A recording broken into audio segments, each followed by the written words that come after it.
Hey everyone, it's Aubrey, recovering perfectionist, queen of distraction, and in today's video we are going far out of the norm and we are heading to the beautiful island of Hawaii. Hawaii? How are we supposed to say it?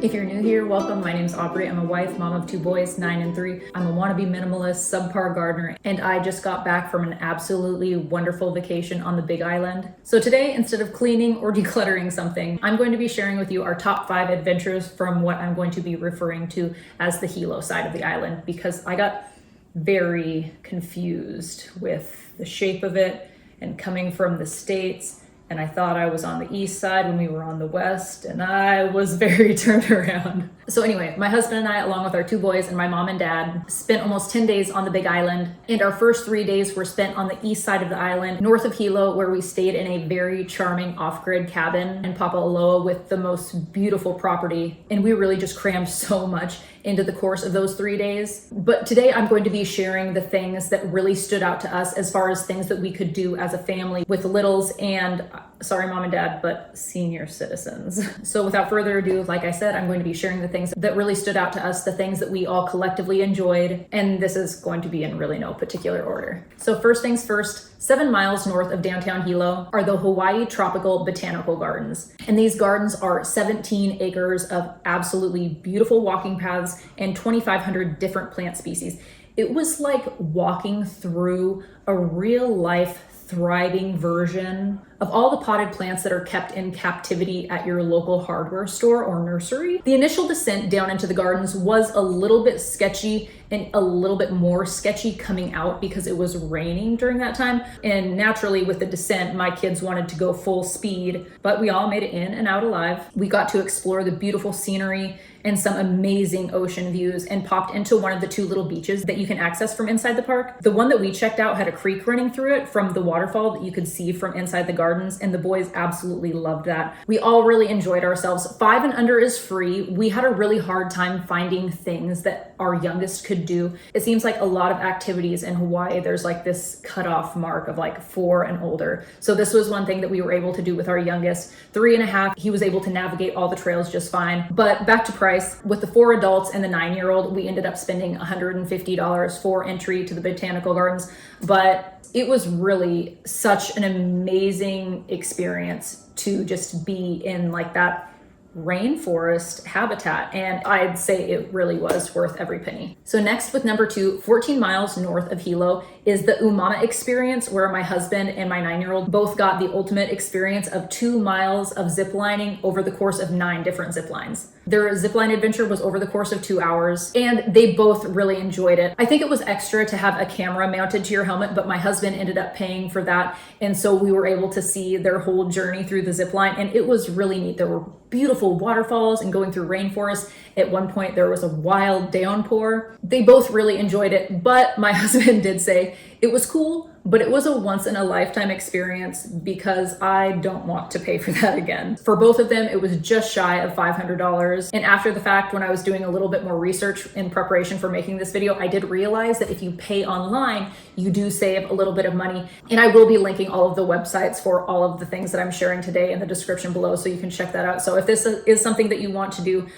definitely check out the online rates before you pay in person. The Umauma experience did have other options for adventures, like they had ATVs, there was kayaking, another few things. All of the stuff, like I had mentioned before, was for ages 4 and up. So other than the botanical gardens, there wasn't anything that my youngest was able to do. And 2 hours was a large chunk of time for us to keep him busy near an activity that he couldn't be involved in. So this brings us to number 3. So while my husband and my oldest son were both ziplining, my mom, dad, and I took my 3-year-old to visit the Pana Eva Rainforest Zoo and Gardens. So 6 miles south of downtown Hilo, you'll find 12 beautiful acres, which are home to 82 different species of animals And bonus, especially after that zipline experience, admission is free. They do accept donations. We rented a little stroller for $5 for my son, which generally just made everything a little bit easier. For the most part, we got to see everything. We were on a little bit of a time crunch just because of needing to get back to the zipline. And we did end up bypassing the park that was there just because we really wanted to focus on seeing the animals. It was a really cool park though, but there was another climbing structure within the zoo. So my son did get some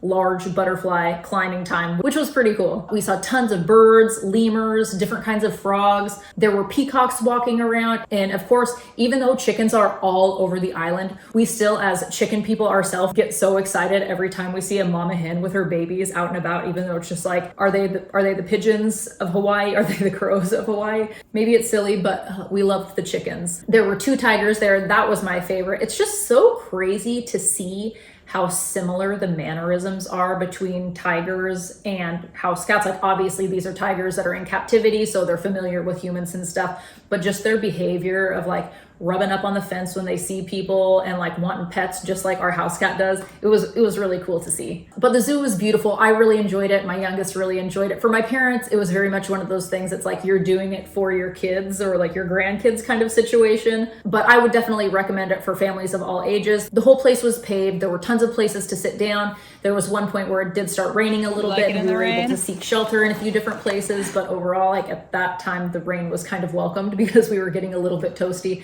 But we made it back in time to see the guys come in from the zip line, and overall, I say yay to the zoo. So number 4 brings us to Akaka Falls State Park. It's 14 miles north of downtown Hilo. It's only a 0.4 mile loop. It's all paved. There were some slight inclines and some stairs, but it was very much accessible and friendly to all of the people in our group. It was absolutely stunning, and this was actually like the first thing that we did during our trip. So it was just this really surreal moment. Like I kept feeling like I was in an episode of Lost, and just the sounds of all the birds, I was like, am I on a ride at Disneyland? It was just the most real rainforest situation I'd ever experienced in my life. And it was really wonderful. The hike altogether took us only about 30 minutes. And like I said, it was an easy, comfortable hike for all of us, ranging from 33 to 66. Dad, 66? You're 66, right, Dad? Anyway, it was $10 to park and $5 a person. Totally worth it, and definitely one of those more affordable activities. So number 5, last but not least, 22 miles north of downtown Hilo, you will find the Pāpaʻaloa Country Store and Cafe. This was actually across the street and about 5 minutes away from the Airbnb that we stayed at, which I'm unofficially grouping into this just because it was so beautiful and the boys had such a blast exploring the property. Like my son harvested lemons off of a lemon tree and made lemonade. It was just so dang cool. But anyway, back to the store. So we did our first night actually have dinner there. That was lovely. But the real star of the show for us was the Lilikoi cream cake that was in the store as part of their bakery. And when we saw it, I think my son and I both are like, this has a swirl on top. It's white. It must be cheesecake. But she was like, no, it's a Lilikoi cream cake. And at that moment in time, I didn't know what Lilikoi was. Fun fact, it's passion fruit.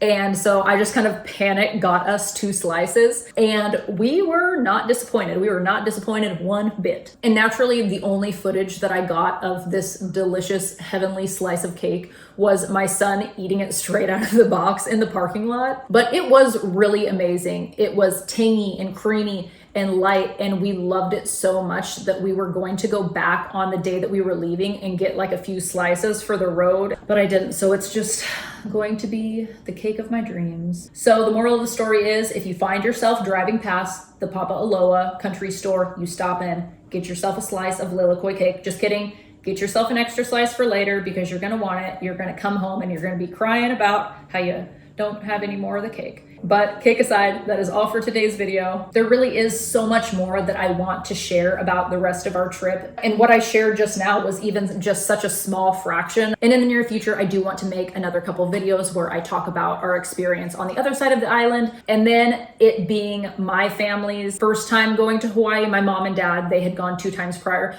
I'd really like to talk about things that I wish I would have done differently, things I wish I would have known, things I wish we would have considered. Some of like the ups and downs, like the things we did right, but like, we really should have checked the weather on that one day, which I will talk about in a future video. I'm honestly just still a little bit tired, so we're going to be keeping this week's video short and sweet. So if you would like to hear more about our trip and our experience on the Big Island, feel free to subscribe if you are not already, and stay tuned for probably 2 or 3 videos that I'll be posting over the course of the next couple months. But until then, mahalo for watching, and an extra special mahalo to the people of Hawaii and the beautiful island for the wonderful memories. I hope to see you in the next one. As always, I love you, have fun, and be kind.